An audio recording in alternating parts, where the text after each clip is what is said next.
Today, we are doing day 2, rounds 2 and 3 of this 2025 NFL mock draft. Let's begin by a quick little recap. Of course, if you guys do want to be able to experience the full thing live, I highly suggest that you do so. But we're going to be primarily talking about the trades. You guys can use your eyeballs if you read. Not many of you guys are audio only. If you are, I apologize. Listen to the first episode. But we had a trade up here with the Niners moving up with the Raiders. I got some good pushback on that. You guys provided some amazing analysis. Remember, be a dick. Just don't be a dick about it. I always love feedback because I'd rather do a mistake once than do it more and more times. And of course, if you guys are new, feel free to stick around. You can be a dick as much as you want. Don't be a dick about it, all right? I love you guys to death, but the Niners moved up for Armand Membu. You guys are talking about a little bit more compensation for that. I do believe it would be more in the future aspect rather than sending an actual second this year. For Vegas, especially because it's Pete's first year, I don't know if it's going to be more so like quality of pick, like another second round pick that would be as valuable as continuing to build upon it for the future with future capital and kind of getting a little bit more quality and quantity combined. Of course, we had a big slip here. That was Shedeur Sanders to the Jets. We had the Carolina Panthers trade with the Dallas Cowboys. The Cowboys moved up and selected Will Campbell. We will have to adjust because they just traded for Joe Milton. And, that might have ended up changing whether I ended up moving up with them for Will Campbell. But to me, I do believe, especially looking at the tenure for the Cowboys, offensive line in the first round, it's 100% on their radar, right? You look at Frederick, you look at Martin, you look at Tyron Smith, you look at Tyler Smith, you look at Tyler Guyton. Those are 5 names over the past few years, or past, I guess, decade, I should say, that have been first round picks. So I do think offensive line in the first is a very realistic possibility, especially with the right tackle spot, which I think will be filled by Tyler Guyton. So therefore the left tackle spot being opened up and a lot of people believing Will Campbell could be in that blue chip territory. However, let's continue on here because the draft does not always follow a logical path. The Cowboys have shown the willingness to get rid of capital. They might still be in the mood to do it. But via that trade back with San Francisco, we have Tetairoa McMillan going to the Raiders. Arguably would have been my pick there at number 6. So we got some free capital and still got our same guys. Same exact situation with the Panthers. Jalen Walker, people are talking about him. Per Tom McShay, the absolute floor is pick number 9 with the Saints. I don't believe that he is on that level. I really, really like him. But I mean, I'm honestly quite surprised that people like him to that degree. But continuing on, we had a small trade here. Atlanta needed some extra draft capital. Seattle has plenty of it. They trade up for Kelvin Banks to jump their division rival for offensive line. Of course, via that trade back, the Falcons ended up getting a Mike Green. Then Pittsburgh ended up doing a deal with Kansas City. I ended up projecting that maybe Tyron Smith, one of these old veteran left tackles that can actually fill in day one, would end up being their solution for competition at left tackle. And they end up sniping Colston Loveland from John Harbaugh. Love seeing that. Jim Harbaugh? I'm tripping balls. But I digress. Sniping him from Harbaugh there, just one spot ahead. But at the same time, we had that move back up with the Steelers, which we'll talk about in a second. But the Vikings ended up trading back with the Bills. The Bills sniped Malachi Starks. Texans, in search of even more draft capital, move back and then allow the Steelers to select Jahdae Barron to play in the slot over Beanie Bishop. Potentially on the boundary as well, but honestly, there is a role for both.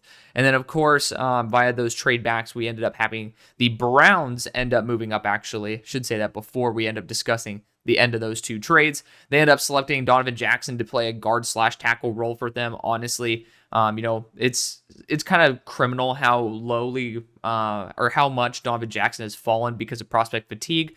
It's only because of that. I mean, as of the last game that he played, he did phenomenally well at a position he did not play until mid-season. It's incredible. So I think Donovan Jackson is sky-high ceiling. Gray Zabel was via that move back with the Buffalo Bills and the Vikings. A lot of people wanted to say, hey, I'd rather go safety. That's totally valid. For me, I was in the mood to acquire draft capital and still get a quality starter. I do think that there's still an open offensive line position, and Gray Zabel is perfect for that. Via that trade back with Kansas City, still sniped Josh Connerly. Didn't like the tackle options there and still ended up getting a good one, leaving the Philadelphia Eagles to select Walter Nolan, getting us into the second round. We are doing both rounds in this one as well. At number 33, though, the question is James Pierce going to be selected here? And for James, I have some legitimate doubts whether he's going to go in the first 2 days. And he was my number 2 player before all this personality stuff came out. There was a recent quote that ended up coming out that really didn't sit well with me, on top of the multitude of other aspects of his interviewing and just the personal testimonies. One of the quotes was like, we didn't know where James was. He'd probably be in his apartment when we're trying to practice. I mean, that is just a no-go in the NFL. But on top of that, the biggest quote was, if you ask any of our players, if you're going to the NFL, would you bring this guy with you? Pretty much everybody would say no. And it reminded me a lot of Stephon Diggs in the locker room when they're saying, oh, who's the guy who you wouldn't want to date your sister? Everyone's like, Diggs, right? And that's a bad sign. I mean, in college, dudes are hooligans, right? We are what we are. I just graduated not too long ago, so I can still semi-identify. But it's just, people make mistakes. People do stupid shit. It happens, right? People are not great individuals, and people grow from it, right? It's called immaturity. This seemed a lot different. When you can't do anything to galvanize a locker room. So the reason I'm having him fall is because I blend my board with realism, because none of us actually know what's exactly going to happen. So it might as well have a good little twist on it. I don't think James Pierce is going to go in the first 50 picks. I genuinely do not. And if there's going to be a team to take him, it is going to be the Washington Commanders. Just FYI. But with that, NFL teams, these are multi-billion-dollar organizations, right? Imagine if you're in the HR department and you see someone who's really talented, but they're going to absolutely ruin everybody else's chemistry. And probably, if you're not going to be reliable at going to practice, how are you going to be on game day, right? So there's a legitimate chance I'm going to force him to fall. A full heads up there. Instead, I'm going to be looking at Nick Scordon here. Nick Scordon's one of the most underrated players in the entire class. I don't understand where, I guess it's prospect fatigue of all things, but he was the best defensive lineman that Texas A&M had. Probably the best player that Texas A&M had. And that's above Shamar Stewart. Shamar is just the higher ceiling guy, right? Nick Scordon is just the definition of a better edge rusher, just with a little bit slightly lower ceiling. And if you can get him back to the Purdue days, he's worth a top 15 pick. So, he was worth a top 10 pick coming into the year. And so I'm pretty happy to say this. I think he's well deserving of this move. You guys ended up breaking it down perfectly about how the vision is for, I believe, Wiley to kick in to right guard and then have Coleman start at right tackle until why am I tripping on Cosme's name? Cosme ends up coming back. So I'm going to go after Nick Scordon here at pick number 33. Above James Pierce, yes. But again, if you guys missed, I just ended up having a whole TED Talk monologue about why James Pierce, I believe, will be falling much more than what we expect. Every year, players with the title coaching concern slip. I've never seen the level of publicity out of, for a prospect than I have with James Pierce. Never have in my life have I seen the level of animosity for him in a locker room in a pre-draft process. I don't know how it's going to genuinely from the bottom of my heart, I don't know how it's going to affect it. But when I'm hearing whether the Eagles would pass on him at 64, that's a phrase that's been floated around, I highly doubt that he is going to be a lock in the first. And people want to watch the tape, and that is, I guess, what truly matters. But when you go to the NFL, you're no longer a college kid. You are a professional, and these are organizations that expect you to be a professional. If you can't do that, it's a good chance they're not going to be super happy with you. But I digress. At pick number 34 for the Giants, a lot of very good players are sitting here on the board. And our first round pick was Travis Hunter. Now, I've had some arguments with y'all about passing on Shedeur Sanders. Feel free to go into the comments and check those out. But bottom line, my ultimate takeaway is you don't sign 2 free agent quarterbacks and make extremely aggressive pushes for guys like Aaron Rodgers as well as Matthew Stafford if you are enamored with Shedeur Sanders at number 3. Hate to say it, that's just not logical. But I do think you guys have retooled your team pretty damn well. I think it's a very underrated team, to say the least. And most importantly, I do believe that the area where you guys can improve a ton is on that defensive front. And getting 35-inch arms and being able to have someone who's young and explosive next to Sexy Dexy, that kind of is what you're trying to go for, and you need some instant impact. And Derek Harmon's not the like flashiest player on planet Earth. If you wanted to do that, go Darius Alexander, but you're also ending up, shortening the effective lifespan of your team with going Darius Alexander over Derek Harmon. Some people have Derek Harmon in their top 15. I am not one of those people, but I do believe that defensive interior for the long run is a massive, massive position to fill for the Giants. You called me out very correctly when we did the 7-round mock draft pre-free agency on not addressing defensive interior, and I appreciate you guys for that. So Derek Harmon's going to be the selection there. At number 35 for the Tennessee Titans, I mean, a lot of good players still here on the board. Our first pick, of course, Cam Ward, but we are lacking that 3rd-round pick. And we're not going to get one by trading back a little bit. And again, I've already mentioned, if you guys have not watched the first part of the video, I ended up talking about James Pierce and why I'm going to be having him, I'm going to force him to fall. Even though I love him as a talent, still going to be having him fall a little bit farther than maybe what I would like. But this is a perfect time for a team to move up for Ursery or Trapilo. Like, I think this is the prime opportunity based on the tackles available, what teams should be looking for, especially Ursery here. Trapilo, I've seen people slip him into day 3. Highly doubt he's going to be going exactly at the top here. And then Anthony Belton, I've heard a lot of love for Charles Grant as well. Those are the tackles I'm looking at in the 2nd-round range. So I do think that there is a significant upgrade with Trapilo and Ursery over Charles Grant. And so I do think there should be a little bit of an emphasis on addressing that offensive tackle position. The 2 teams I'm looking at to move up to that position are the Bears to address a future left tackle need in Ariante Ursery, and then right here with the Patriots. The thing is, with the Patriots, we ended up addressing the running back position with Ashton Jeanty.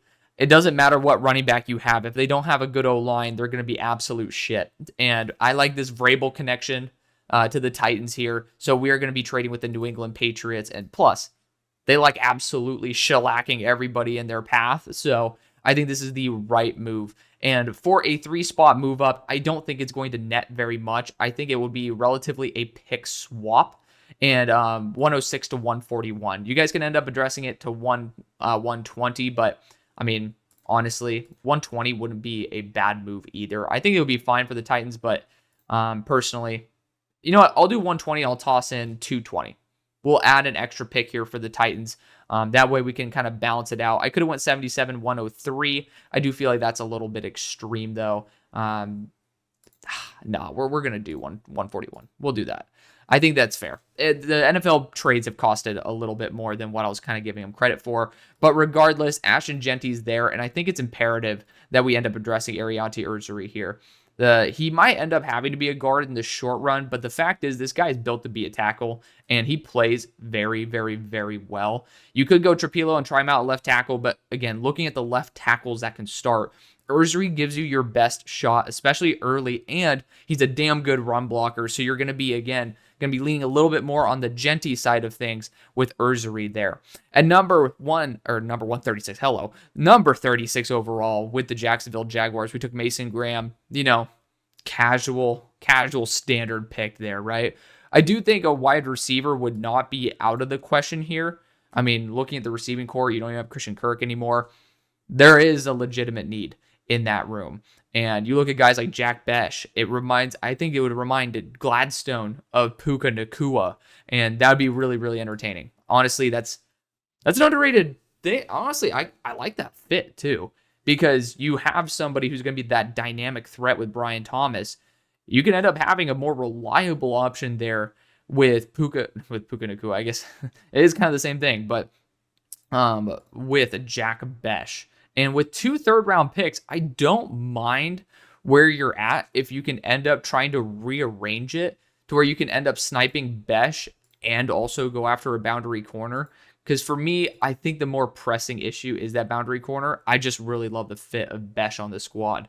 Like, personally, I still think that you guys really need some help on the boundary corner position to get like a legitimate high-end 2, potential 1.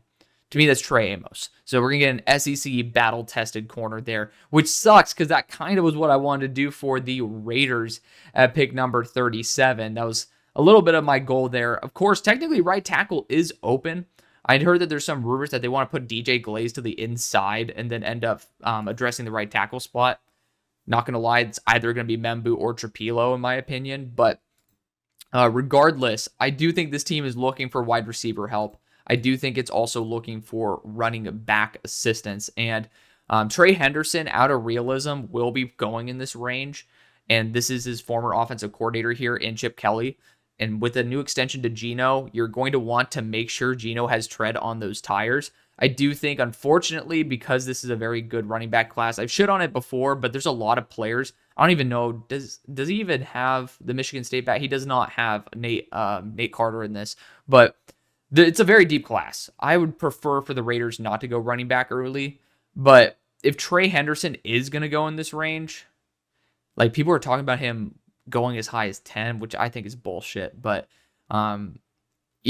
I do think that there's a level of realism that we have to adhere to. And so we're going to go Trey Henderson here, which, again, you're putting with Chip Kelly, and Chip Kelly made Trey Henderson a super stud as well. So it's going to work. It's just like, of course, there's no reason to go wide receiver. We went Tet McMillan, but I'm just saying in general, round 2 for what you should look for. We're going to overhaul that offense, though. Trey Henderson as well. Why am I tripping balls with Tetro McMillan? This is post shift, if you can't tell. I'm in a row, but I'm just fucking with the vibes, if you feel me. But at number 38, the Titans were back. And for me, I'm looking back at the wide receiver position. Jaden Higgins ran a 4.47, was one of the most reliable catchers. And I don't understand why people don't love him at this rate. I personally do not. I would prefer for you guys to have had another day 2 pick on top of this, but edge rusher and wide receiver are pretty damn abysmal on this squad, to the point where people want to trade up with the Patriots. We did trade up with the Patriots with you guys. We trade up with the Titans into the first to snipe a wide receiver, even with the limited capital you have. For me, I'm happy with moving back and selecting Jaden Higgins here. Again, 6'4", 210 to 215, runs in the 4.4s, jumps incredibly well at like 37.5 inches, and this dude has one of the best release packages in the class. He moves way faster at the combine than I saw on tape, but I mean, honestly, this guy, he's a fantastic player. He's my number 23 player in the class. You guys get to see a little bit more of my board right there. At number 39 for the Chicago Bears, people are going to be claiming for James Pierce. Please, I urge you to go back to the beginning of the video and hear why I'm having James Pierce slip. I guess I could be master polls and end up moving back and, still selecting James Pierce later in the second. But I do think polls really cares about the character. And I personally do not believe that James Pierce embodies what this organization wants in terms of its character. The first round pick was Amarian Hampton. Again, I urge you to go watch the first round for you guys to understand exactly the thought process behind it. However, I do think defensive interior is still a massive need. You paid Grady Jarrett way too much in order to, keep him on the squad and keep the defensive interior at least competitive. And so I'm still looking at Tyleik Williams here as the legitimate long-term option. And it is quite enticing. I'm going to be honest. It's very enticing. I do think this team has the ability to make a legitimate push. But I'm also looking at the edge room. And again, urge you guys to go and watch the beginning of the episode for James Pierce. I'm looking between Tuimalau and Swinson here. And Swinson's a super stud. You guys know me. I mean, I have him sitting there at number 6 overall on my board. This guy has one of the best pass rush win rates in the entire class, especially when you're looking at true pass sets. He is pretty much number 1 or number 2. I mean, technically number 2 because you talk about Josiah Stewart, but Braden Swinson is just the definition of awesome. And I already had him on the show. Feel free to go check out that. There was an interview that I ended up attaching him to the end of a video on, so feel free to go check that out. But I digress. I really do think this team needs to focus on the trenches, and offensive line definitely could be in the mix here, but I instead am actually going to go and reinforce that defensive interior. I'm going to go with Tyleik Williams. Again, I think that there was a little bit of a panic based on the hype of the defensive interior class to the point where the Bears over exaggerated how much they had to go out and fix the defensive line with getting Grady Jarrett. But Grady is a shell of himself. I think Tyleik Williams needs actually that mentorship as well. I think it will end up being a really good combination. At number 40 for the New Orleans Saints, first round pick was Will Johnson. Again, I ended up talking about James Pierce in the beginning of the episode. I urge you guys to go and check that out. That's why I'm having him slip a bit. Running back being one of the primary needs, I think that you could all argue it, but not at this point. And I do think wide receiver is on the market. You do look at someone like Jack Besh, who he was at LSU, right? And I think, trying to remember, as a true freshman, I believe he ended up leading the team in targets or receptions or receiving yards. Feel free to fill in that information. But regardless, he was a leader when they had Brian Thomas and they had Malik Neighbors there. So Jack Besh is incredible. I mean, there's something about this guy that I found enamoring. Again, my board is not predictive. It's just the players that I love in the order that I love them. Jack Besh is my number one receiver. I know I'm the only person on planet Earth that has that outside of maybe Jack Besh's dad, but maybe his mom too. We never know. But I mean, I still think that this team, the Saints, needs some form of reliability. And Jack Besh can definitely bring it. Again, he's also somebody who went to LSU, so they know what's good. And we already addressed the defense once. I can't see Kellen Moore doing that twice. And the definition of reliability is something that I think that you're going to really love there. Jack Besh is going at pick number 40. At number 41 for the Bears, I'm going to look at how are our picks stacking up. Honestly, we could acquire some extra day 3 capital. Let's see who's available. Again, I'm having James Pierce slip because of external factors, I should say. Tyler Booker's here, and he is a gap concept kind of dude. So it's going to be tough to find an exact fit for him. He easily could slip to this point no matter how good he is. But I do think it's getting to the point where he's getting too valuable. And I want to look at some teams that probably would be wanting to utilize him properly. And I mean, technically, you could talk about the Niners here being able to just go double O-line. I'm not going to do that myself. But pre-Seahawks getting Kubiak, this would make a lot of sense. I mean, you could end up actually talking about the Bengals. They love to be able to get some beef on that offensive line. And then, of course, you talk about the Chargers here at 55. The Chargers actually, if I'm not mistaken, have a good amount of picks to move up as well. So let's take a quick peek at that. They have a good amount of draft capital here, especially in this day 3 territory. And for the Bears, technically, you'd be wanting that 3rd round pick as part of this move up, maybe give up 148 instead. I don't think that's worth it for Los Angeles. Like, personally, I don't think that gives them enough juice to be able to move up. You could also technically talk about, I mean, honestly, the Colts would not be a bad move here. I know that it would not be at the same level of athleticism that they've been drafting with Matt Gonsalves as well as Tanner Bortolini. So I would just say, like, it's not a great fit, but sometimes best player available is better than a great fit. Just going to put that out there.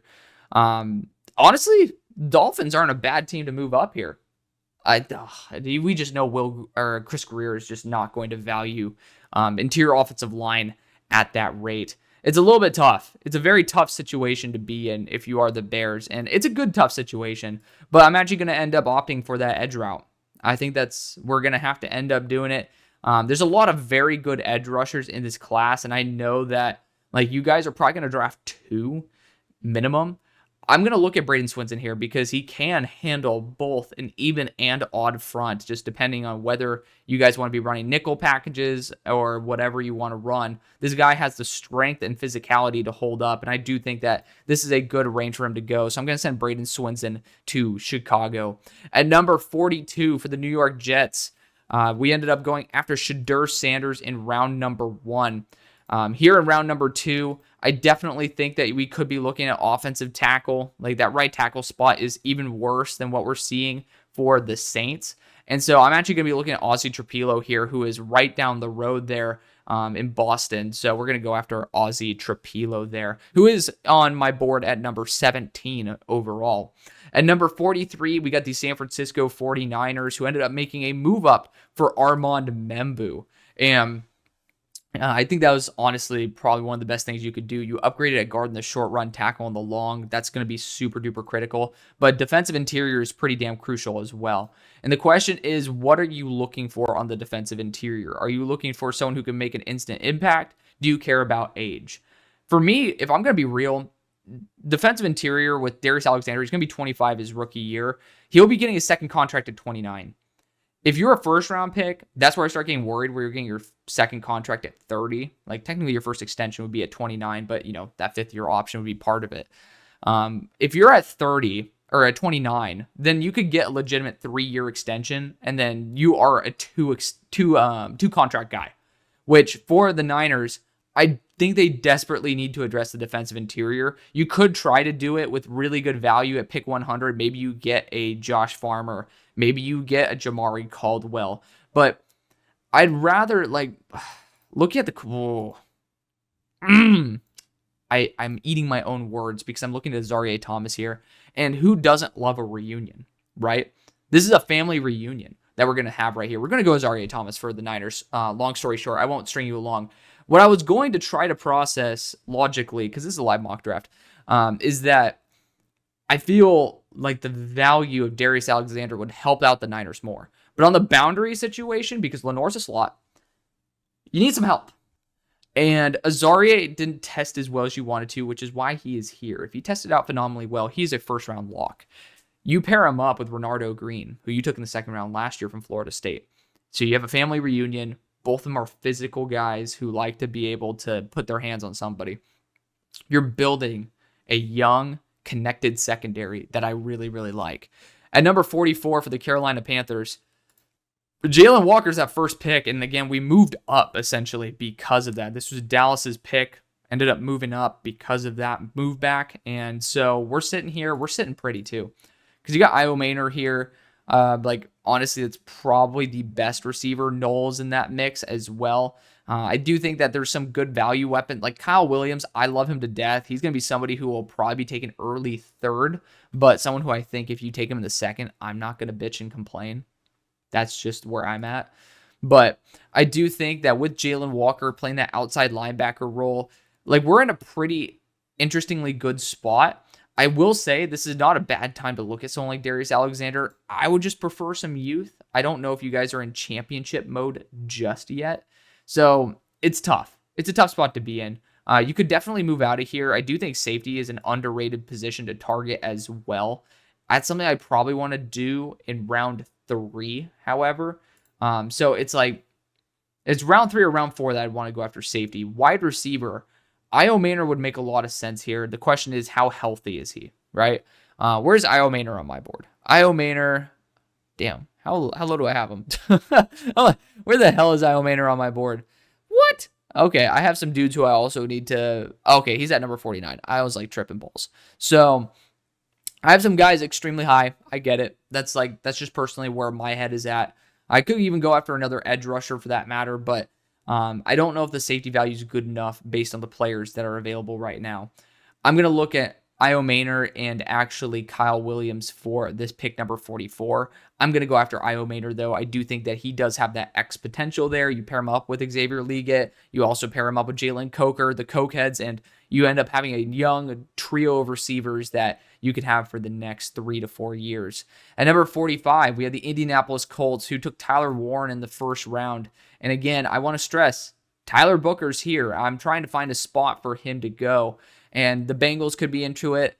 I could also see that the Dolphins could be trying to get into it. Hell, at this point, we could even try to force the Seahawks into it. Not going to do that, though. But, I mean, again, the Chargers could absolutely be a team that I would want to try to press up into that zone. We also talk about the Bills, who ended up making a small trade up as well. Could try to see them trying to move up maybe for a Darius Alexander, because they do need defensive interior help, in my opinion. Honestly, hold up. That's not a bad idea. You got to understand that when a team moves up, they have to have someone to move up for that you're willing to give up. Right now, Tyler Booker and Darius Alexander are the two players that I think teams would give up the most to move up. And I mean, Tyler Booker is just very, very difficult to find a team. I mean, I think the Texans might actually not be a bad team to move up, pair him with Josh Connerly, and just say, we're just going to completely retool, but not going to do that in division, right?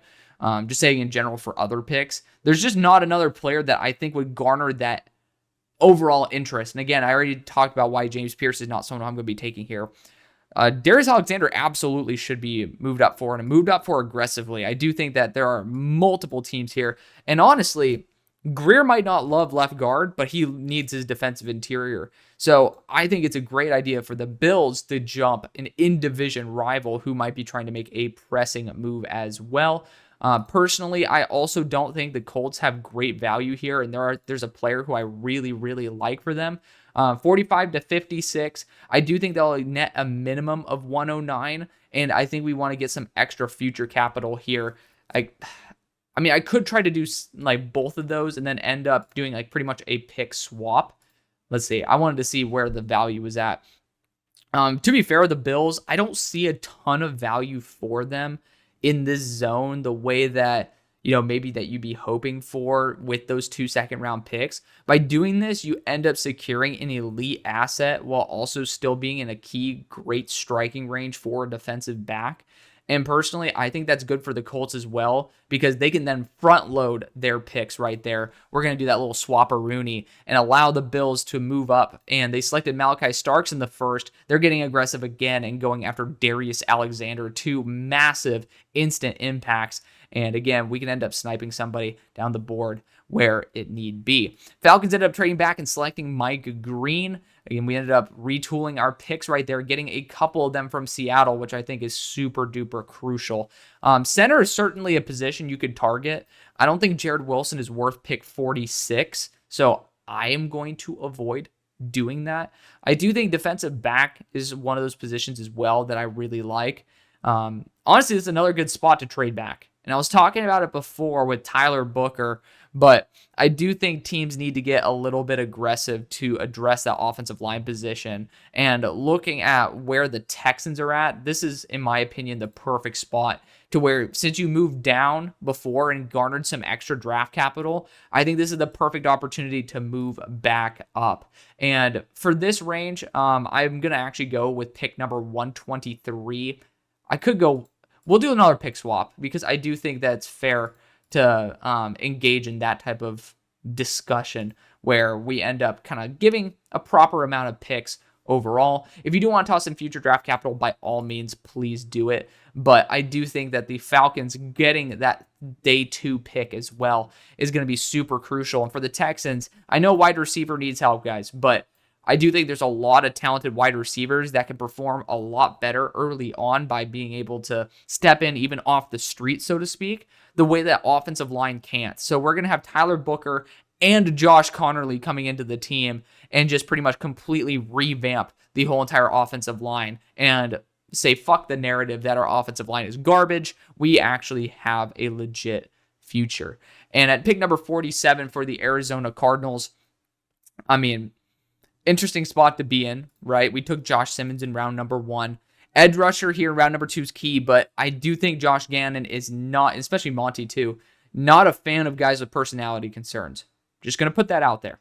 Not a fan of them. So let's look at some other options here. I do think that also, based on how aggressively you addressed edge in the offseason, probably not something you're going to spend something super high on. I do think that you have the ability to flex and choose where you're going to use that draft capital. I do think a physical boundary corner might be in the cards for you guys. Like Ben Morrison, if his hip checks out, he's a dream for you guys. I mean, when he was healthy, he's the best guy, arguably, in the class outside of Will Johnson and probably Travis Hunter, even though I have my pretty strong opinions about that. Darian Porter's awesome. I don't think you guys are close enough to competing to bring on someone who is 24.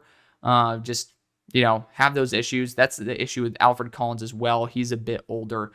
Personally, I know Monty likes to move up and down the trade board, the trade market. We're actually going to get another trade in here. And I think that maybe while some teams like the Cardinals are going to really care about James Pierce's off the field issues, I do think some other ones are going to be maybe a little bit more optimistic and be willing to, take the bad or take some good with the bad, right? And I want to see really quickly, what did I go after? I went Jahad Campbell there for the Buccaneers. I was debating moving up with the Buccaneers for James Pierce. I was really hoping for a team to be like clearly available to move up for James Pierce. That is not the case. But you got Siobhan Revell here, and honestly, for the Cardinals, if you have to stick and pick, so this is once again, I get stuck with the Cardinals trying to move back. I think this is the right move. Siobhan Revell, he's built very well, like 6'3", 193. He's going to run well when he's healthy. He's coming off an ACL tear. And when he ended up playing against top-end talent, he did very well. The problem is it's just a little bit more limited. Of course, not being able to see him recently is why he is here. At number 48 for the Dolphins, took Matt Golden in the first. We need to look at offensive line here in the second. And Jonas Savania could definitely be on that list. Anthony Belton is an absolute mauler. Like, you need to address offensive line.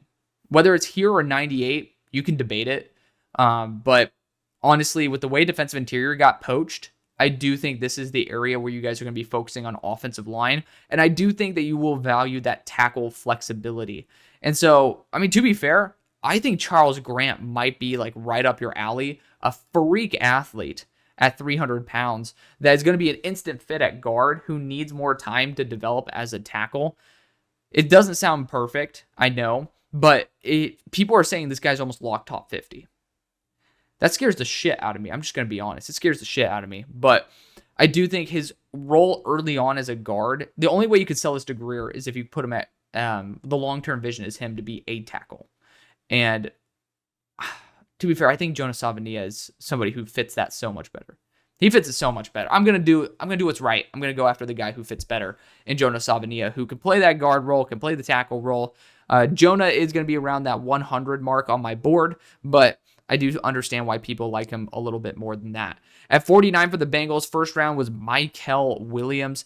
Honestly, kind of wish I moved up for Tyler Booker, but Al Golden can end up getting one of his guys here, and that's between Xavier Watts and Ben Morrison. I think, no disrespect to Xavier Watts, Ben Morrison is 10 times the player that he is. I hate to say it that way, but if he goes to lose defense, both these guys are going to do great. Ben Morrison, the only reason he's here is because he had a hip surgery in high school and had another hip injury this year.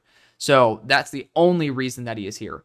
Otherwise, I think he'd be a top 15, if not top 10 pick. So we're going to go after Ben Morrison at pick number 49. He also wouldn't have come out if he didn't get good enough news. So I do think he's going to be that round 2 selection, and he's going to be going back to his defensive coordinator there from Notre Dame.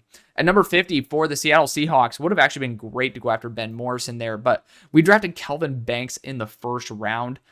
This is a great spot to be in. I do think Xavier Watts at this point to be a third safety in that 3-safety system, not bad. Not a bad idea at all. Personally, actually, I fuck with that idea. But looking at the players available, again, you have James Pierce here. I just don't know if McDonald would accept someone who is known to be a locker room cancer like that. I do think you're trying to build a strong foundation, and it's going to be kind of difficult to do if you're kind of shooting yourself in the foot off the bat. What I'm going to do here is I'm going to address that boundary corner 2 position. And you got Max Hairston here, and you got Darian Porter. Max Hairston, you guys can do your research. The case on him at University of Kentucky is closed. So that either means it's like a settlement or it's been dismissed. It's unknown. That part is unknown. But, currently it's not an ongoing investigation for what happened. So it's certainly something that I do think, especially for the Seahawks and how aggressive their defense is, Max Hairston, when healthy, could be a perfect fit. Same thing with Darian Porter. Darian Porter is pretty much Tariq Woolen. Like, you are kind of getting that, the ball skills, the speed, the height. Like, it all makes sense with Darian Porter, 4.3 speed. The question is which cup of tea do you prefer? I'm actually going to go after Darian Porter here, even though I think Max Hairston might end up going higher. I do think that Darian Porter might be the better option. The Broncos went Emeka Egbuka in round number 1. Just the definition of consistency, man. The definition of consistency. I'm going to be looking at running back here, and Caleb Johnson comes to mind, but I really do think Quinshon Judkins is just the better running back in totality. Like, he's just super duper smart, picks his holes properly, and he's just damn reliable. I mean, that's what's awesome about him. He's a damn reliable running back. So I'm going to be drafting him there to be a true bell cow there for Sean Payton. At number 52 for the Seahawks, I'm debating moving back here. Again, I could take a swing on James Pierce because you have so many picks. It is certainly possible that you could say, hey, I think that that's what could end up moving the needle for us the most, right? And honestly, you're not wrong about saying that. I mean, you see that I literally have James Pierce at 25 on my board. I'm not fooling anybody, and that's with a full, like, I cannot get lower in terms of the ain't factor. If you guys follow my my grading series, my ranking series, I should say. But it's tough. It's tough to say that Seattle will be the team that drafts James Pierce. Of course, didn't they do that with Darrell Taylor? Yeah, I mean, not like that he had those issues, but they ended up drafting an edge from Tennessee last time. Didn't work out. Might want to rewrite history, so to speak. You know what? With that free second round pick, it's not free. You lost a wide receiver, which, I mean, you could definitely try to argue yourself into going after a wide receiver here. I will have the Seahawks go after James Pierce. I was going to force him to fall. I think past 50 is where I feel comfortable with him being on the market. At number 53 for the Buccaneers, you went Jahad Campbell in round number 1. I do think a boundary corner is not a bad idea for this team. I know an edge rusher is pretty crucial, and that's kind of what I'm hoping for Jahad Campbell to be, that hybrid of edge rusher and and linebacker there. I think Max Harrison's worth the swing based on the athletic traits and the need at that boundary corner position. At 54, that would have been the best pick for the Packers, and I just realized I fleeced y'all. But, you know, we still need wide receiver on this team. We still do. And looking at the wide receivers available, Jalen Noel fits the Packers in terms of the aggressiveness and the fact that this guy is just an absolute fucking baller. But I will also say someone who I think deserves a lot of credit, and I do think that he might end up being a Packer, is Kyle Williams. Like, looking at him, 6 foot, close to 190. He runs well. I mean, this guy is the definition of awesome. And currently on my board, where is Kyle at? Where did I put Kyle? I'm tripping. How low did I have Kyle? Like, I can't even see where the hell I said Kyle Williams on this. Well, I thought he was higher. Did I? Oh, my dumbass didn't even put him on my board. Okay, well, that's my bad. Kyle Williams is right here. He's like right at 40. So, I mean, he's also the number 2 receiver for Chris Sims, who was notorious for getting Brian Thomas Jr. and Malik Nabers as the top receivers last year. Your corner position is pretty dire, but your wide receiver position might be even more. I'm going to go after Kyle Williams as the curveball here in the second round. I think that he is a super stud. Great after the catch as well. I mean, this guy, percentage-wise, had one of the highest in terms of missed tackles forced per reception on out of the draft prospects. At number 55 for the Chargers went Kenneth Grant round 1. This is a probable time where we could go after a tight end like Mason Taylor or Harold Fannin or Terrence Ferguson. I think this quadrinity of dudes here, including Elijah Arroyo. Elijah just had some issues with his knee in the past, which is why he also didn't test. So I think that he'll be falling to the 3rd. This trio right here, Ferguson, Taylor, and Fannin, I do think are very intriguing options for the Chargers. That being said, I do think that edge rusher's pretty damn desperate as well. And looking at what could work with Minter, you got like Josiah Stewart. They can end up sniping there in round 3, to be fair. Not a bad idea. I actually like doing that more. We're going to go after tight end here, and we're going to actually go after Mason Taylor. Mason Taylor is just, I mean, again, you got that lineage, but on top of that, Harbaugh loves his tight ends. Mason Taylor is going to be a good, reliable option for you guys. I mean, look at that, 1.8% drop rate. Outside of the Texas A&M game, Mason Taylor was really, really solid. So I'm going to give him credit where credit's due. At 56 for the Indianapolis Colts, we took Tyler Warren in round 1 and traded back with the Bills. Honestly, great idea because not really much has changed in terms of the interior offensive line. And I'm looking right now at Jared Wilson to play that center/guard spot for us. Really athletic, fits this team to a T. And then, I mean, if we want to, at 62, end up getting another pass rusher as well. Not seeing too many teams that are like uber pass rush needy in that time, but I do see some teams that want to go after offensive line. I'm going to go after Jared Wilson here at pick number 56 to play that guard or center role, depending on what you want, with Bortolini and Gonsalves. Jared Wilson, in terms of the high-end reps, are among the best that I've seen. It's just the inconsistency is absolutely there, and it'd be kind of ludicrous to say that it's not. For the Cowboys, we moved up for Will Campbell. By doing that, we ended up moving back a lot of spots, and we still need firepower here. Jalen Noel actually might be a really good boundary weapon to have with CeeDee Lamb. People love his game too, but I also want to end up looking at a couple other positions. Technically, you could look at edge. I'm not going to do that, but running back as well. You look at Caleb Johnson to be an every down back. That being said, this is just a very loaded running back class. I don't think the Cowboys need to be pressing it as much as what we think they do. I do think wide receiver is a little bit different in terms of like what you can be getting at this spot. Again, there's a lot of really good receivers. I love LeJohntay Wester. I love Jimmy Horn Jr. Like, these guys are going to be very good. But those are slot weapons. I want someone who could truly play on the boundary as well. And even though Jalen Noel primarily played in the slot, he actually did have a good amount of reps on the boundary at over 100 this past year. And you can make that work. Jalen Roll's actually probably the better receiver out of the two. Like, when healthy, this guy is awesome. But if I'm going to do that, I don't want to do it here. And I'm seeing a really good safety in Xavier Watts on the board. I'm trying to find a way that I can get a team to move up and select him. Man, we've eviscerated the board, guys. We have officially eviscerated the board to the point where there's not players that I think are unreal to move up for. Like, my next best player, let's look at my board. My next best player, we've already taken all of these fools. Jalen Smith's a big outlier, so we're not going to talk about him because he's going to probably be a late third, early fourth. But my next actual player that we could be convinced to be taking in this range, Omar Norman Lott. Not going to be taking him over some of the other guys out of realism. Like, JT Tuimoloau's next. JT's a damn good player too. So I really do like what he can bring. Just don't see enough teams looking at that position necessarily. You do look at the tight ends, and there is there's definitely some like desire to go after the top tight ends because I do think it falls off.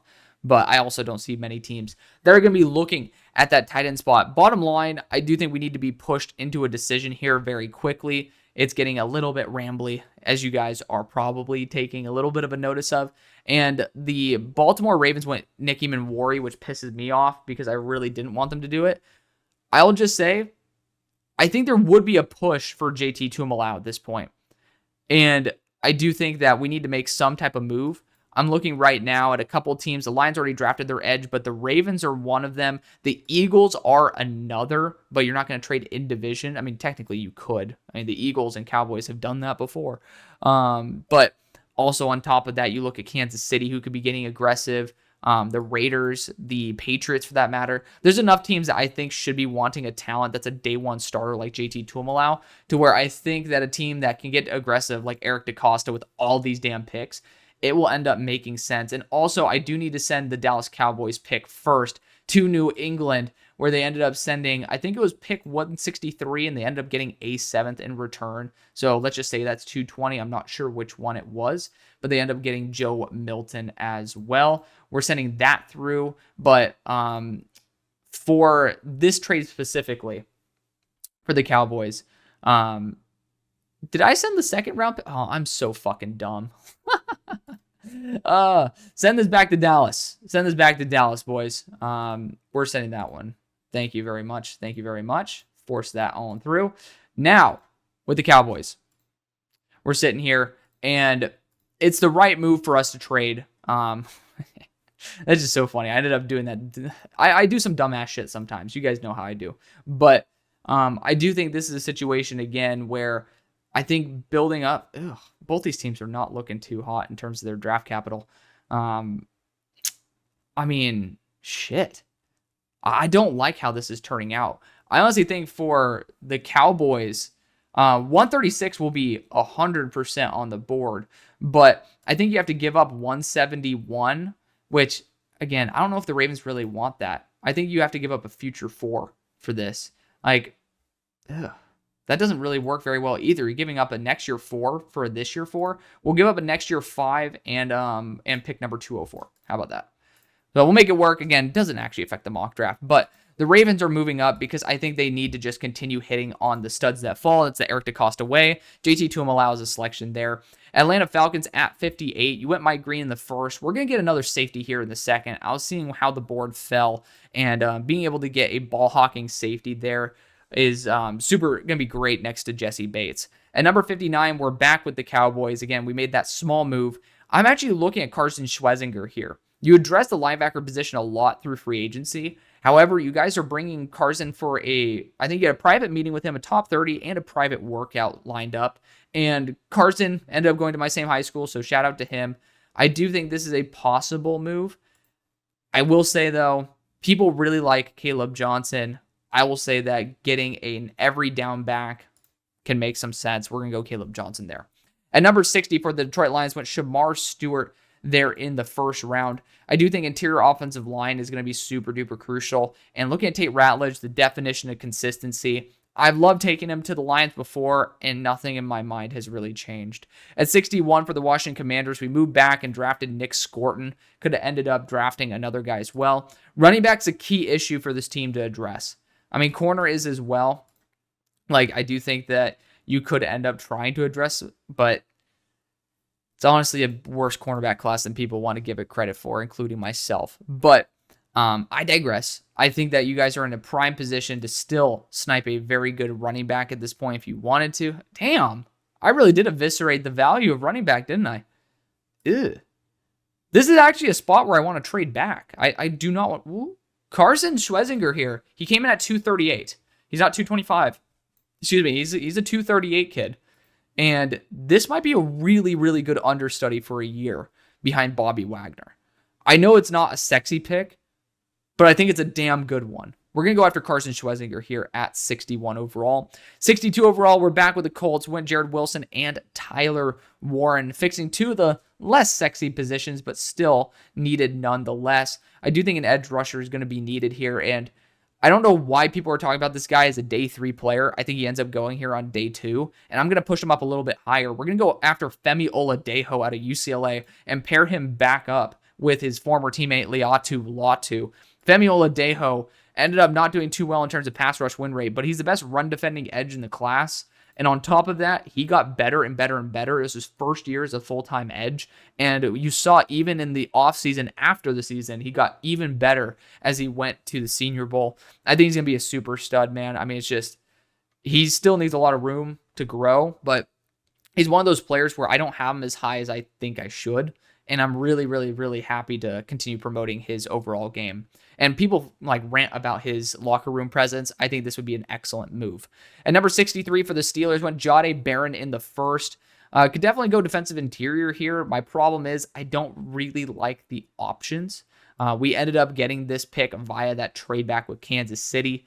So defensive interior, 100% on the radar. So is running back. I already talked about it. Kind of eviscerated at the moment. It's just not a good spot. But looking at the offensive tackles here, we do have two in Grant and Belton that I think teams need to get a little bit aggressive for, especially ones that are looking for offensive line. I think my next pick that I want for the Steelers is either going to be a QB or a running back, and both of those just are not good value here at all. Or defensive interior. Like one of the next two picks has to be that.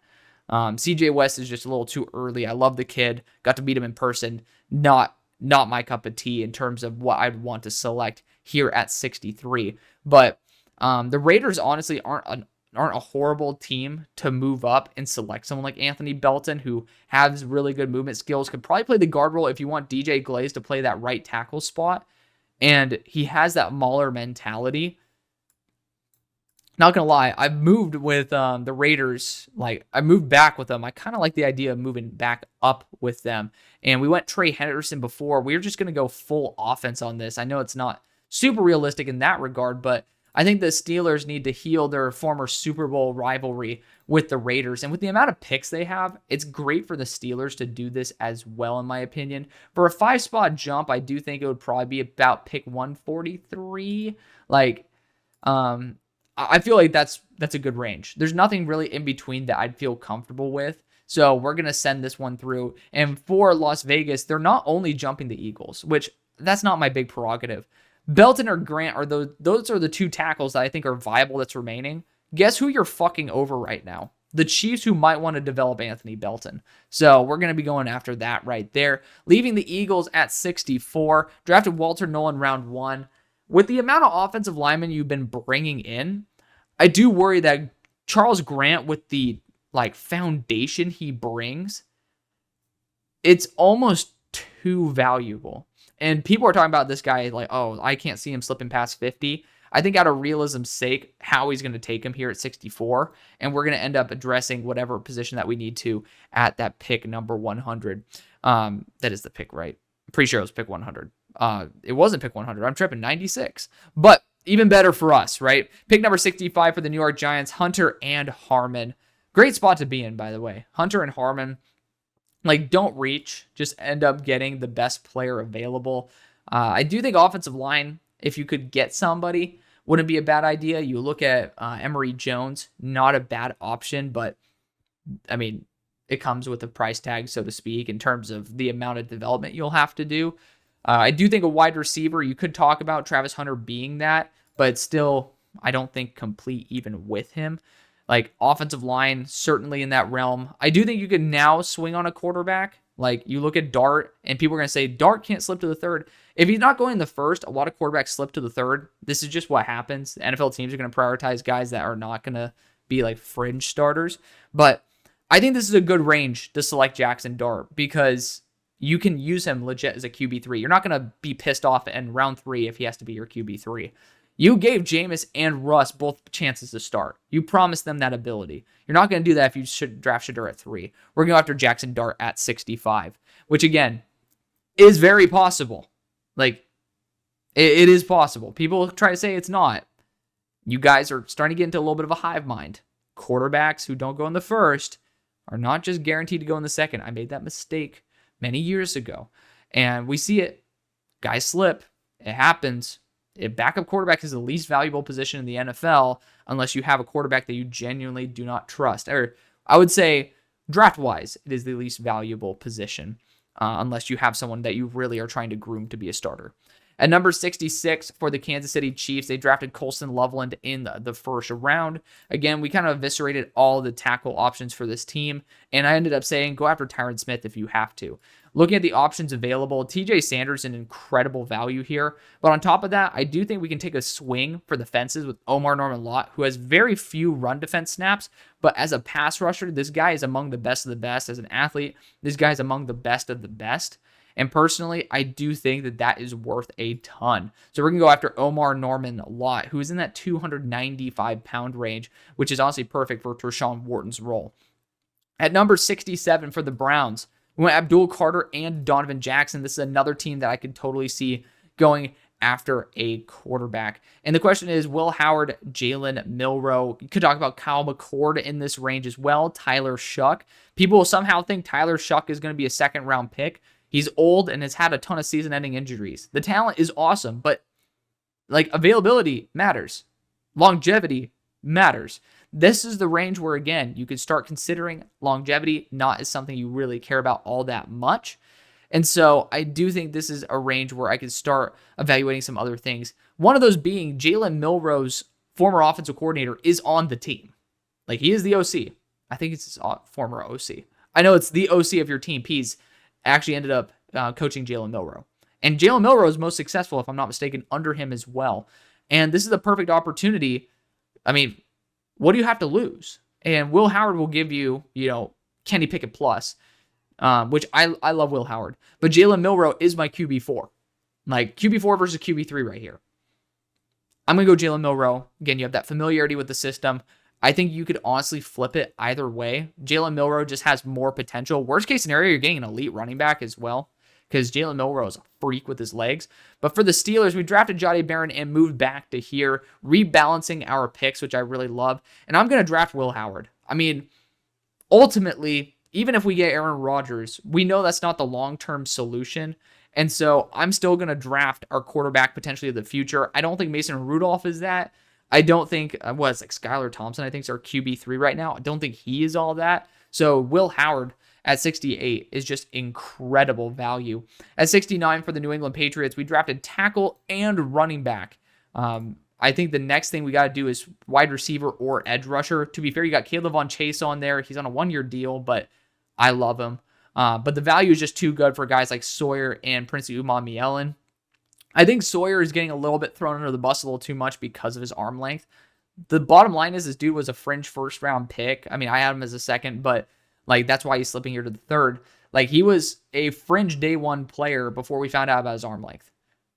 What matters is what's on the field, and he never won by long-arming dudes, so it's not like his play style will become ineffective in the NFL. And Jack Sawyer is just a dog. I think that Vrabel's going to absolutely adore having somebody of that personality in the locker room.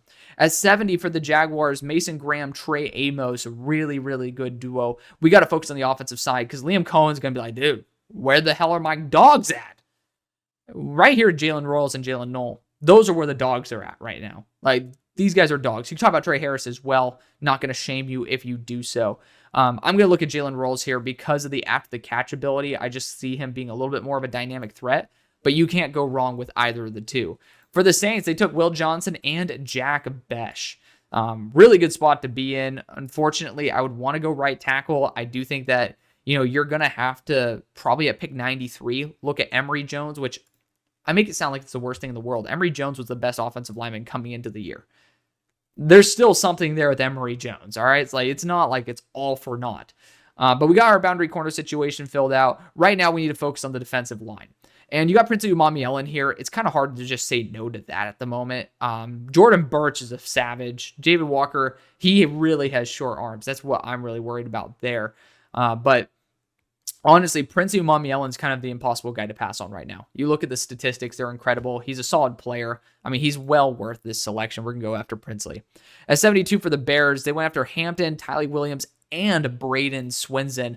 You want to light this fucking candle? Let's do it. We're going to go after Jalen Knoll and just have him in the slot. I mean, talk about that offense right now.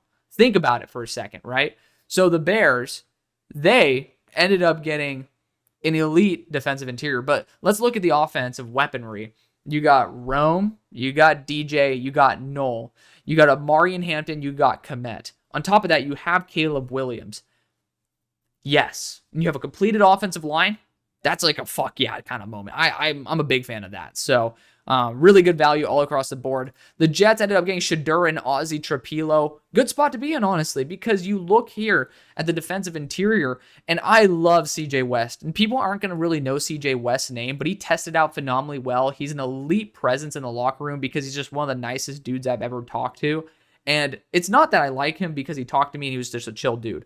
I ended up like legitimately watching him and I'm like, this guy is a fringe day 2 player. Then you look at how he performed at the Shrine Bowl, unstoppable. Then you look at how he performed at the Combine, insanely well. This is a great range for him, and he could be that plug in the middle that I really like there for the Jets. And number 74 for the Carolina Panthers, ended up getting Io Maynor and Jalen Walker. That's a good spot. Good spot. I ended up saying that like a billion times. Take a shot every time I do so. This is a good range to go after a tight end.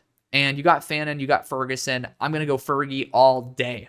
Terrence Ferguson, who tested out very well at the Combine, ended up not doing too well in terms of, being more of that safety blanket, but I love his playmaking ability. He knows how to reroute to give the quarterback the best possible chance. He's used to a short quarterback as well. Not sure how much you should evaluate that or like blend it into your evaluation, but I mean, it's something that could end up making a little more sense.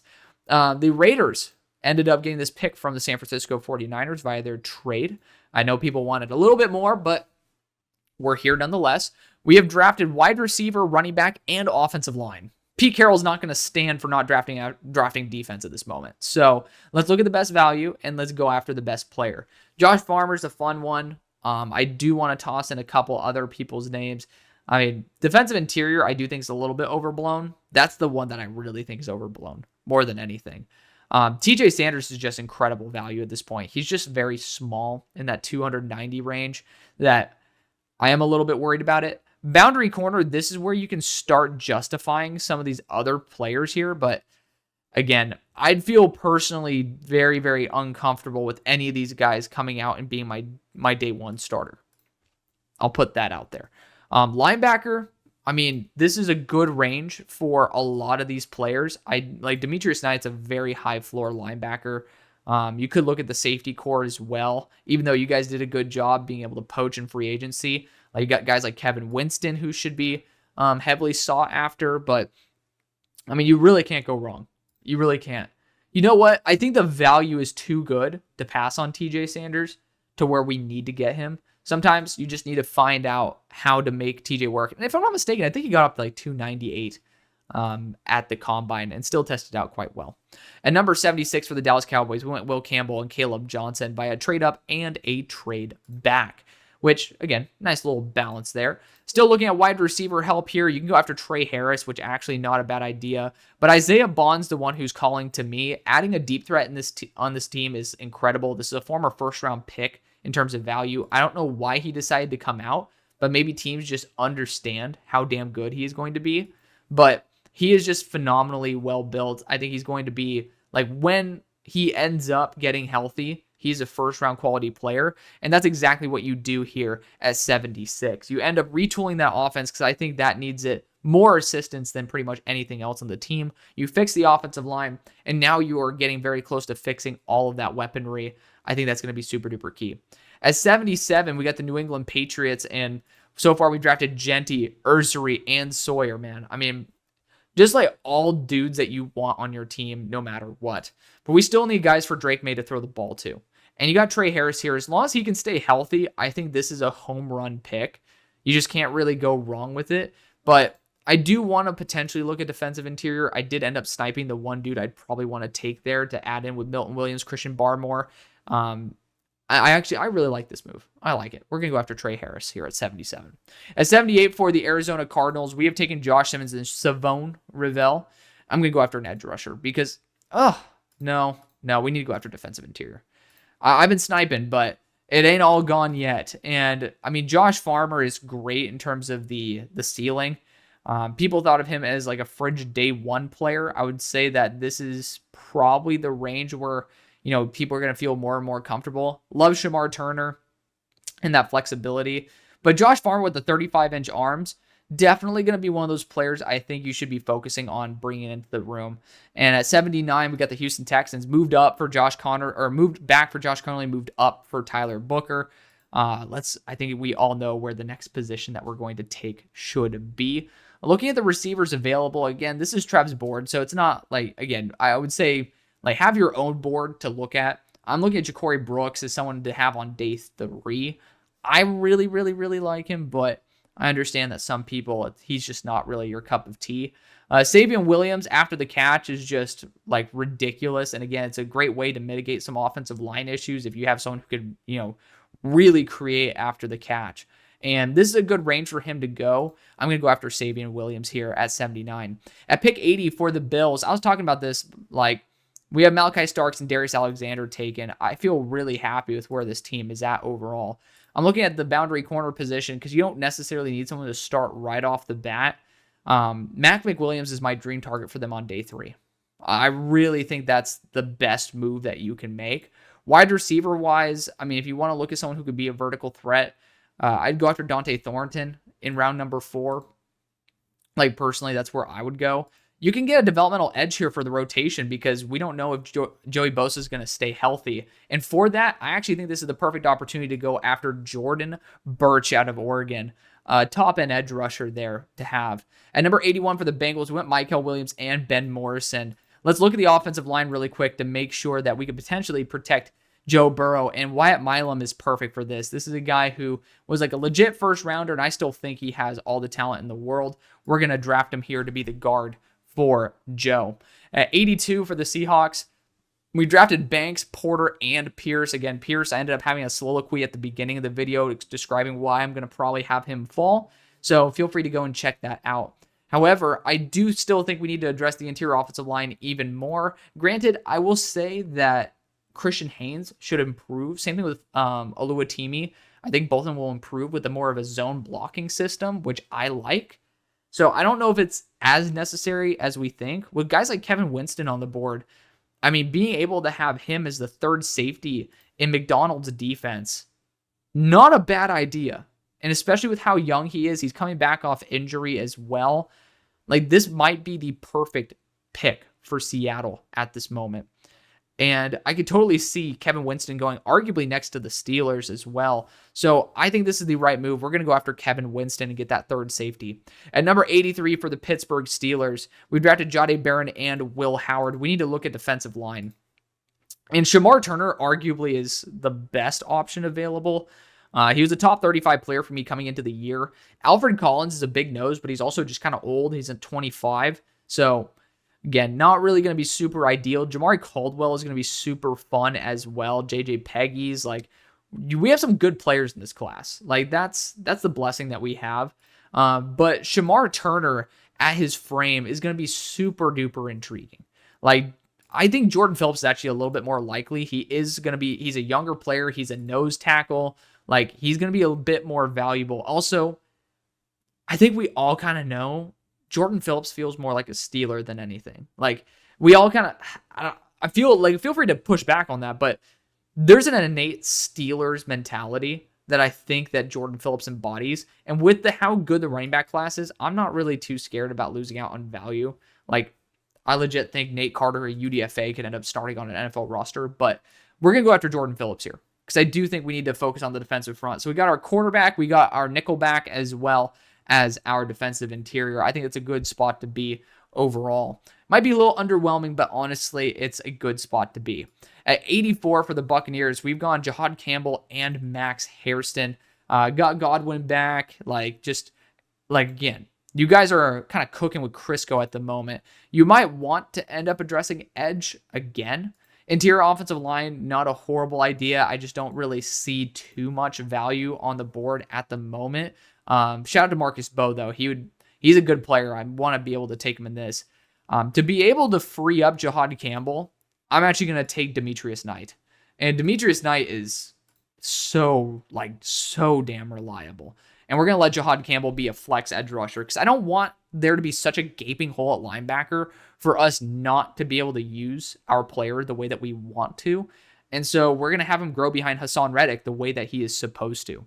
At 85 for the Denver Broncos, Winnameka Buka and Quinshawn. Can we get another Ohio State player in here? Like, if I'm just going to be real. But looking at other options at our disposal, Harold Fannin would be super fun, kind of being that H-back for you.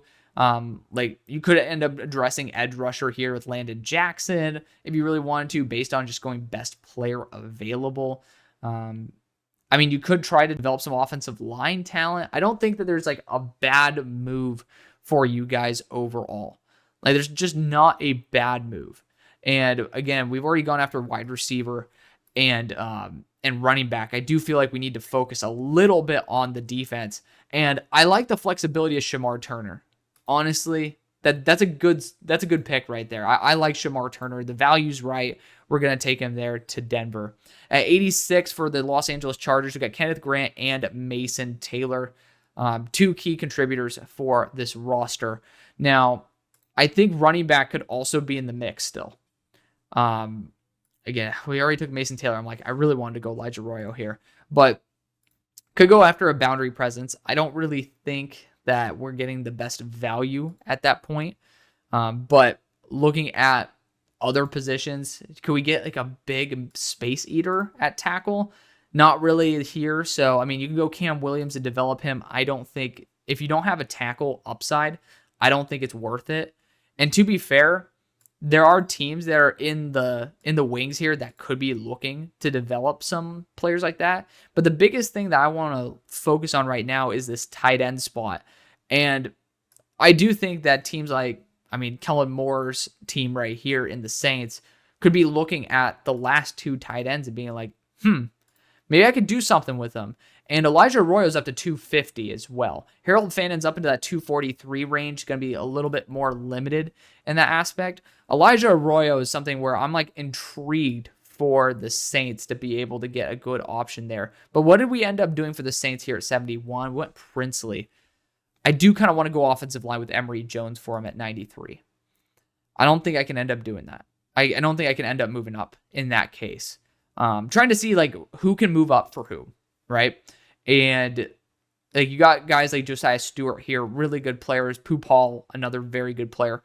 Like Marcus Bowe arguably is the best player on the board. And looking at teams that can move up. Technically you could talk about, of all teams that draft tackle guard hybrids and do well with them, the Packers are one of them. But teams that are looking at, the Seahawks could get aggressive here. Imagine that offensive line with Marcus Bowe, Kelvin Banks, Charles Cross. That is pretty great. But of course, I also think that You guys need to go after receiver. And if I'm not mistaken, did I take Kyle Williams to you guys? Were you the team? No, that was the Packers who took Kyle Williams. You guys need to go after receiver. So that's my next pick. I just didn't like the value of the... Ugh. Man. I mean, it's a kind of slim pickings here for you guys to rebuild your wide receiver core. I might as well, just look. Can the Seahawks be aggressive? Ugh.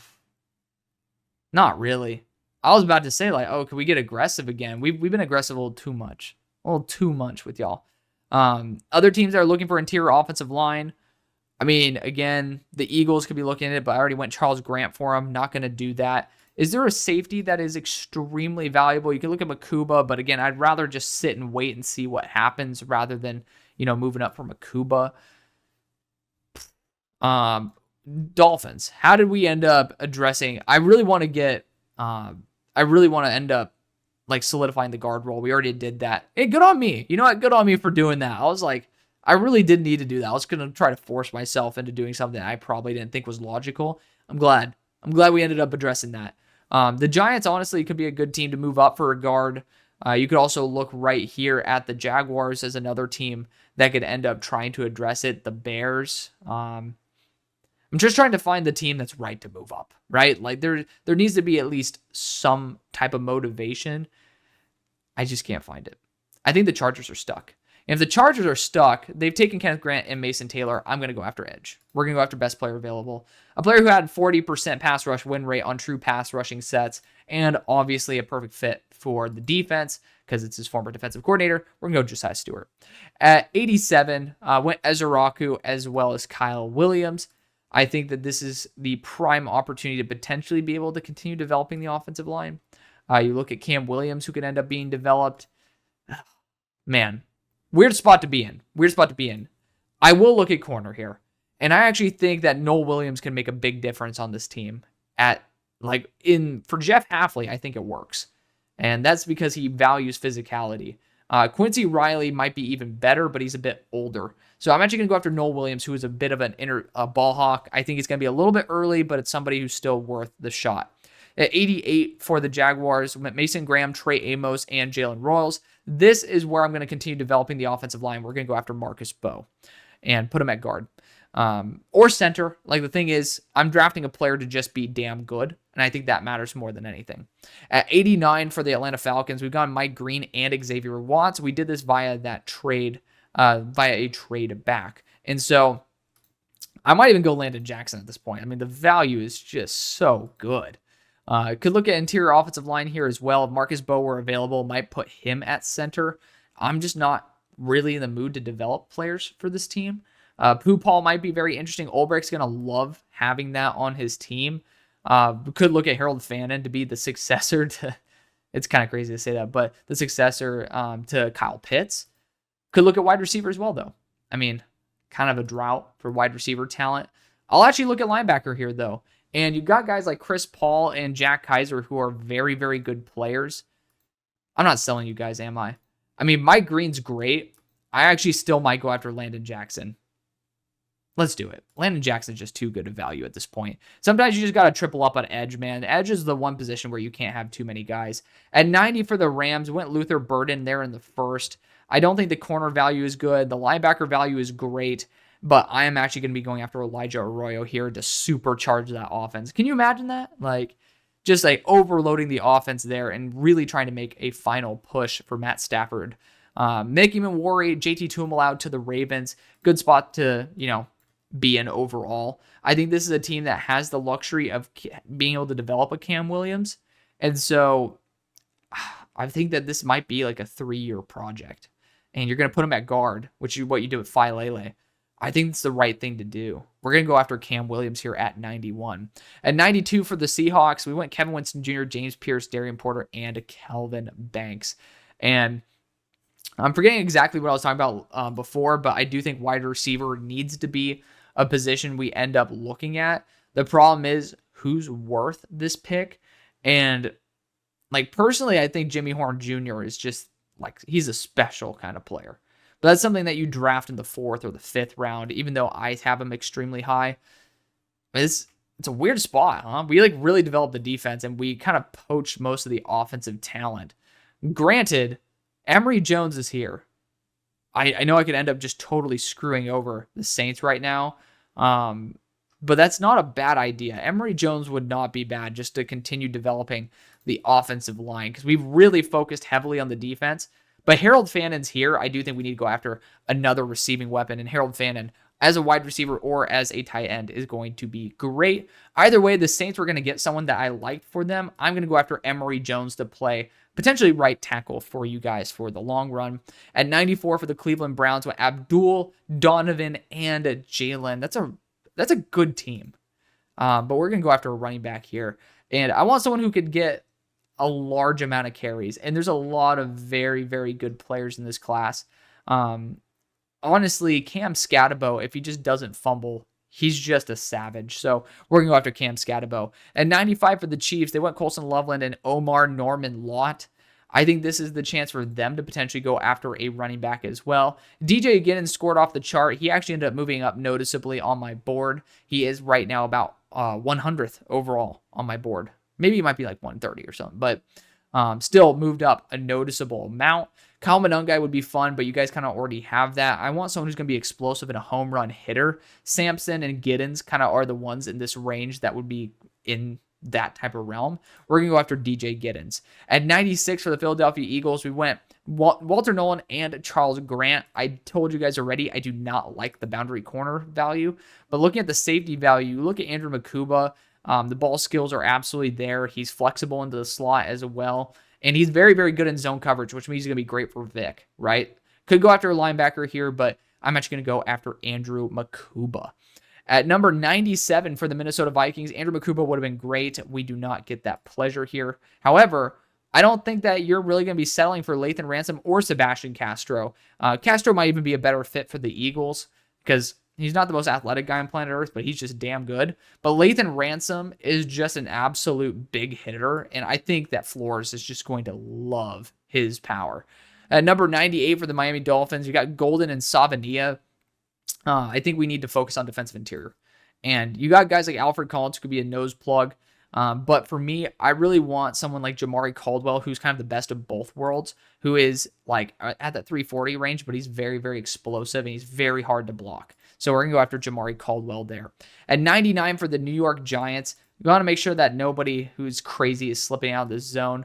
We end up going Jackson Dart, Derek Harmon, and Travis Hunter. A good group of guys, if I say so myself. You could try to go after some extra edge talent right now. There are some very good players on the board. You could also look at some offensive line talent. Like you look at Logan Brown. He's someone who could end up really rising in terms of his potential. A lot of people love his overall game. And we already addressed that wide receiver spot, defensive interior, and a quarterback. So I do think that edge might be next because, I mean, you have to have some form of a contingency plan there in the edge group. Looking at the ones available, I'm glad that we can't get like super snipes anymore at this point. I really think that Kyle Kennard, if based on the system that you run, fits hand in glove. So we're going to go after Kyle Kennard here, who is a seasoned SEC veteran. At number 100 for the Niners, Armand Membu, Azarie Thomas. We also got to go to the defensive interior at this point. And this is, again, I was saying you need some day one impact. That's what Alfred Collins is going to bring. We're going to just get that veteranship. Even though he's older, this team needs to get at least some form of level of competition right now. For the Rams, we went Burden and Arroyo, just like full power to the offensive firepower.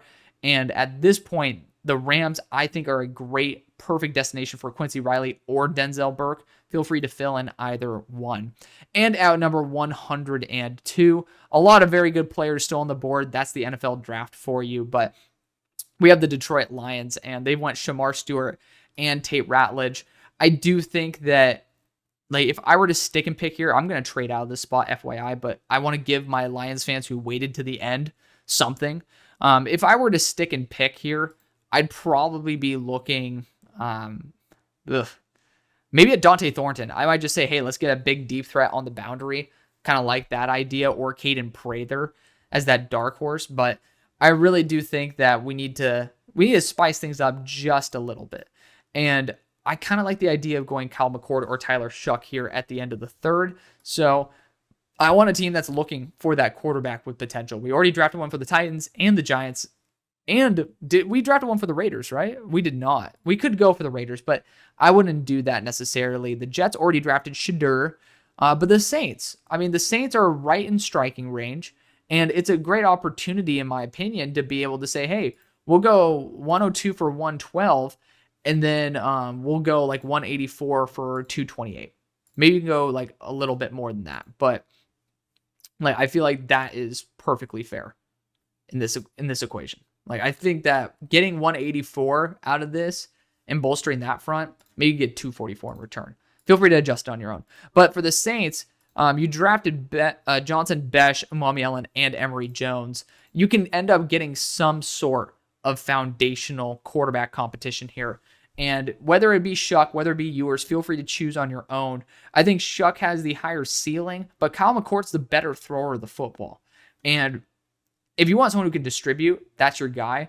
I'll go after Tyler Shuck here because I do think that he goes before Kyle McCord, but you really cannot go wrong. So that's going to be the video. Thanks so much for staying with me, hanging out. See you on the far side.